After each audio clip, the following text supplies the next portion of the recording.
वो शादियों में फोटो निकाल कर उसके बाद वो फोटो एल्बम में लगाकर शादी होने वाले को देकर उनसे पैसा लेता था। वो निकाले सो फोटो देखकर शादी वाले बहुत तारीफ करते थे। परिवार एल्बम देखते हुए उनमें से एक जन, वाह बढ़िया निकाला रे फोटो, मैं इतना अच्छा दिखूंगा करके सोचा नहीं था, एकदम सुपर है। तो एक आंटी, अरे वाह मेरी साड़ी गहने मस्त दिख रहे हैं ना फोटो में, कल मेरे भाई की यहाँ शादी है, उनको बोलूंगी उनको। एक लड़की, अंकल मेरी फोटो बहुत अच्छी निकाले, मेरी शादी के लिए आपको बुलाए, ये मेरी किस्मत है, मेरे पति के घर वालों को ये फोटो बहुत पसंद आएंगे, ऐसी कहती है। तो उसके पिताजी, शाबाश सुंदर, बहुत सालों से अपनी पहचान है, तू फोटो बहुत अच्छे निकालता है और पैसे भी ज्यादा नहीं लेता, मेरे सर्कल में सभी को तेरे बारे में बताऊंगा, सबको ठीक है ना? धन्यवाद करके हाथ जोड़ता है। सुंदर के बीवी और बच्चे रहते हैं। सुंदर की जिंदगी अच्छे से चल रही थी।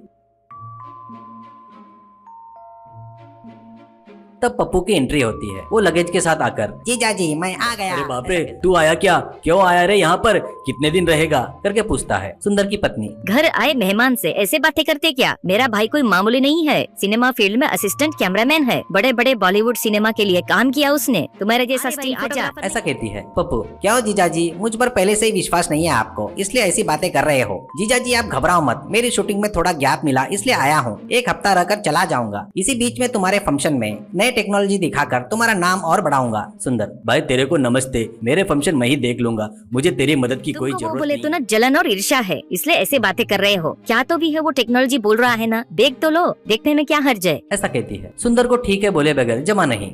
उस दिन शाम को ही सुंदर और पप्पू एक शादी के मंडप में पहुंचते हैं। पप्पू, जीजा जी आपसे ये पूरे इवेंट आप ही करोगे करके बोलो, इसे ही इवेंट मैनेजमेंट कहते हैं, तब तुम decoration, flower, set, lighting, camera, equipment सब पर पैसा कमा सकते हैं, ये फालतू का कैमरा पकड़े तो क्या मिलेगा आपको। ऐसा कहता है। सुंदर, भाई तेरे हाथ जोड़ता हूँ, मेरे लिए बस है। पप्पू, जीजा जी तुम्हारे पास स्क्रीन नहीं है क्या, ये सब टॉप एंगल में कवर करना है, कहता है। सुंदर नहीं है करके कहता है। पप्पू, आप चिंता मत करो। एक लंबे लकड़ी को अपना मोबाइल बांध कर उसको इधर उधर वीडियो निकाल रहा था। कुछ देर बाद लकड़ी का वजन सही नहीं कर पाने के कारण वो लकड़ी एक आदमी के सिर पर गिरती है। वो अरे बाप रे, अरे मर गया रे करके सिर चकरा कर गिर जाता है। पप्पू कोई भी नहीं देखा वैसा खंबे के पीछे छुप जाता है।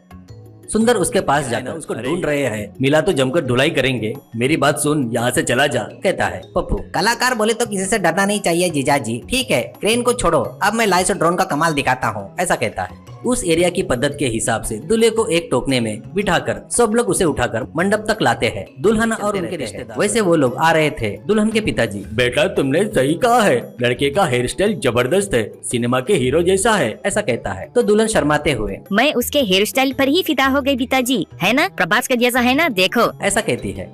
इतने में पप्पू ड्रोन में कैमरा लगाकर उड़ाता है। उड़ते हुए उनका वीडियो बना रहा था। सुंदर बड़े ताजुब से देख रहा था। पप्पू ड्रोन को थोड़ा नीचे उतारता है, तब वो दूल्हे के सिर के पास तक आ जाता है। ड्रोन ऑपरेट कर रहे पप्पू को कोई तो भी धक्का मारते हुए चला जाता है। तो ड्रोन थोड़ा नीचे उतरकर दूल्हे का विग ऊपर लेकर उड़ता है। वो देखकर सबको आश्चर्य होता है। दुल्हन उसका टकला कोडाई कनाल रहता है। वो वहाँ पर जब भी जाता था, वो जिस होटल में ठहरता था उसके बाजू में नायर टी स्टॉल के पास चाय पीना उसको बहुत पसंद था, क्योंकि वहाँ पर आजू बाजू में रहने वाले लोग मसाला टी पीने के लिए बहुत से लोग आते थे। नायर टी स्टॉल उतना फेमस था। मनीष कभी कभी, नायर तू अगर तेरी मसाला चाय दिल्ली वालों को एक बार पिलाए ना, वो तुझे छोड़ेंगे नहीं, तू भागेगा तो भी तेरा पीछा करके पकड़ कर तेरी चाय कहता रहता था। तो नायर शर्माते हुए, तुम मरोगे सर, नामोर साधारण टी कड़मयादा, ऐसा कहते रहता है। एक दिन मनीष के पिताजी, ए मनीष, उस दिन रेनू को देखकर गए ना, वो भोपाल वाले, उनको रेनू बहुत पसंद आई बोलते, उनका लड़का भी और 15 दिन में स्टेट्स को जाने वाला है, ऐसा सुना है, इस हफ्ते में अच्छे मुहूर्त है बोल रहे हैं, शादी की तैयारी करो करके फोन आया है, ऐसा कहता है। इससे घर में मनीष के बहन की शादी की तैयारी बड़े जोरों से चल रही थी।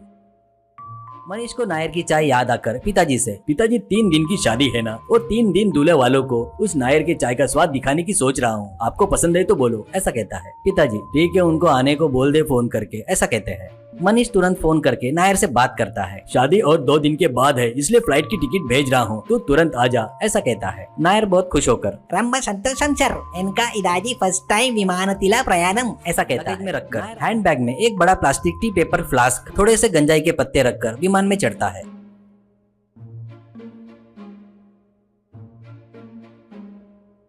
विमान उड़कर हवा में उड़ने के बाद एयर होस्टेस आकर बेल्ट टाइट पहनकर बैठे हुए नायर का बेल्ट निकालकर "यू कैन रिलैक्स सर" कहती है। तभी नायर उठकर खड़ा होकर पूरे प्लेन को अच्छे से देख रहा था तो एयर होस्टेस आकर "what can I do sir" करके पूछती है। नायर "इस विमान में पूरे कितने जन है जी? देख रहा हूँ पूरे उड़ेंगे कि नहीं ऐसा देख रहा हूँ" कहता है। उसको कुछ समझ में नहीं आकर वो कैबिन की तरफ चली जाती है। तुरंत नायर 2 कप निकालकर प्लास्टिक में चाय डालकर "अरे आओ चाय ले लो जी, चाय मसाला चाय, गर्मा गर्म मसाला चाय" करके चिल्लाते हुए घूम रहा था। सभी लोग बड़े आश्चर्य से देखते हुए 2 जन चाय लेकर पीते हुए "वाह व्हाट अ टेस्टी चाय" बोलते हुए पी रहे थे। वो देखकर मुझे भी करके बाकी लोग भी मांग कर पी रहे थे। नायर फिर से कप्स में चाय उनको देते हुए पैसे ले रहा था। एक air hostess "what is this sir" बोलकर आगे आ रही थी तो एक जन खड़ा होकर एक गन निकालकर उस पर निशाना लगाकर all are hands up, this flight is under hijack करके चिल्लाता है। सभी लोग चीखने चिल्लाने लगते हैं। इतने में पीछे से एक जन खड़ा होकर वहीं खड़ी एक लेडी पैसेंजर को गन दिखाकर "शट अप, नहीं तो 10 जनों को गोली से उड़ा दूंगा" करके धमकाता है। उससे सभी लोग मुंह बंद करके रहे थे। इतने में नायर चाय के कप में गंजाई के पत्ते डालकर फट से उठकर खड़ा होकर चाय कप लेकर एक एक कदम चलते हुए "चाय चाय चाय मसाला चाय ले लो भाई" ऐसा कहता है। इससे पहले नायर चाय बेचना, कुछ लोग लेकर पीना, बढ़िया है बोलना देखकर वो हाईजैक वाले वो चाय लेकर थैंक यू बोलकर पीते हैं। 10 मिनट बीत जाते हैं। गन पकड़े हुए हाईजैकर आराम से जमाई लेते हैं, नशे में डूब जाते हैं। तुरंत 4 लड़के उन हाईजैकर के दोनों हाथ बांध देते हैं। सभी लोग नायर के हाथ उठाकर "Nair hip hip hurray, Nair hip hip hurray" करके चिल्लाते रहते हैं। अब नायर शादी में सबको चाय दे रहा था। सभी जन बहुत टेस्टी है करके चाय पी रहे थे। एक पुलिस इंस्पेक्टर आते हुए देखकर नायर डरते हुए मनीष के पीछे छुप जाता है।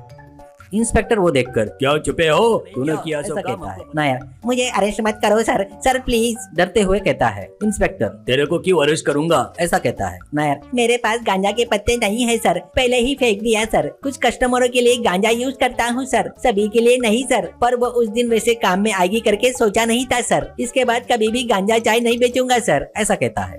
तभी आए हुए होम सेक्रेटरी हंसते हुए तेरे गांजे की आदत ही 24 लोगों की जान बचाई। ये ले तेरे लिए 10 लाख का चेक। चाय में गांजा मिलाकर हाईजैकर को नशे में डुबाकर पकड़वाया। आदमी रहता है, वो एक होटल चलाता था। वो बहुत ही कंजूस था। पैसे बचाने के लिए होटल में कुछ भी उटपटांग प्रयोग करते रहता था। इससे लोग उसे बहुत गालियां देते रहते हैं।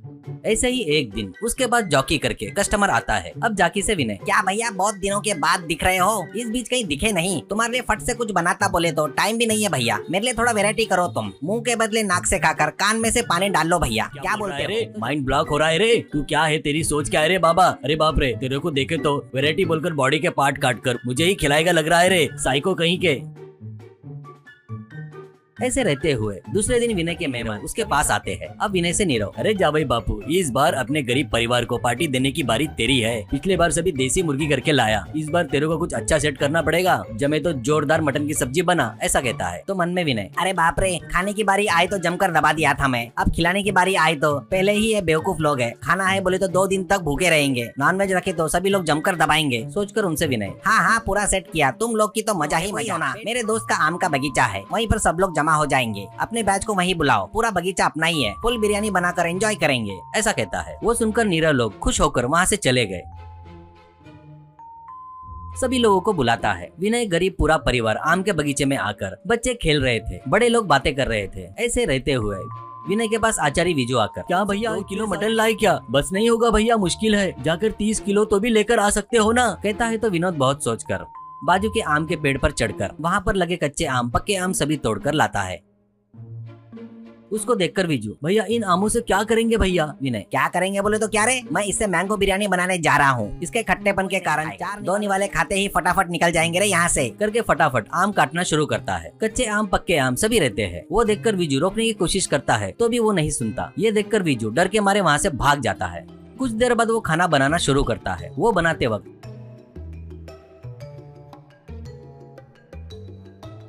वहाँ पर विनय से सविता ये देख भाई, बिरयानी तो बोल रहा है पर इसमें सड़ी हुई बास आ रही है भाई। तूने चूहे देखा को क्या? कपूर की बास बिरयानी की बास कहाँ से आएगी? तू भी वैसी है, जाकर अपना काम देख ले। खाना बनाने के बाद आकर जमकर दबाकर खा करके बिरयानी बनाना शुरू करता है। वो बातें सुनकर सविता वहाँ से गुस्से से चली गई।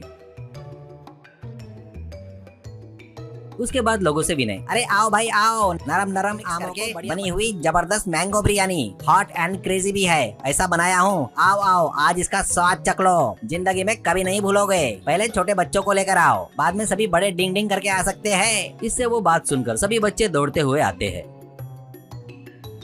उनको बिरयानी प्लेट में रखकर देता है। बिरयानी का टेस्ट खराब रहने से बच्चे नहीं खा रहे थे, तो विनय उनको जबरदस्ती खिला रहा था। ऐसे आधा बिरयानी खाकर बच्चे प्लेट को बाजू में फेंक कर दूर पेड़ उनकी माएं भी उनके पीछे भागती है।